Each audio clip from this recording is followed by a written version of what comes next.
Pour le monde de l'art, c'est un véritable choc des cultures. En l'espace de quelques années, Internet a bouleversé un marché qui se pensait à l'abri de la révolution numérique. Pour s'en convaincre, il suffit de visiter la page Art et Antiquités du site eBay. Près d'1,3 million d'objets y sont proposés à la vente. Un chiffre qui n'a rien de vraiment étonnant, quand on sait qu'aujourd'hui, 7 à 10% des ventes mondiales de fine art, c'est-à-dire de peintures, sculptures ou photographies signées d'artistes, se font via Internet. Bien sûr, cela concerne avant tout les segments entrée et milieu de gamme. Mais ce qui est nouveau, c'est qu'Internet commence à jouer un rôle pour la vente d'œuvres d'exception. La preuve, fin 2012, un tableau d'Edward Hopper a été acheté 9,6 millions de dollars par un web enchérisseur. Un record. Et sans doute pas un épiphénomène, mais un mouvement de fond que personne ne peut ignorer. À ceux qui ne veulent pas y croire, rappelons simplement qu'Internet a un peu de la même manière fini par conquérir le marché du luxe.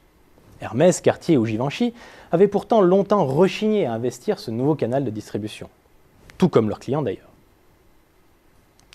3 raisons expliquent cette irrésistible ascension du web sur le marché de l'art. Premièrement, Internet offre une meilleure accessibilité à l'information, sur les prix, la cote des artistes ou la circulation des œuvres.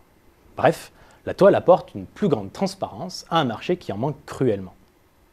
Deuxièmement, Internet accompagne l'internationalisation croissante du marché. Avec la démultiplication de l'offre en ligne, l'art devient accessible au plus grand nombre sans aucune frontière. Enfin, et c'est sans doute le plus grand chamboulement, Internet réduit considérablement le nombre d'intermédiaires, ce qui permet de proposer des taux de commission beaucoup plus attractifs. Prenons l'exemple du site Arviatique. Son positionnement haut de gamme est clairement affiché.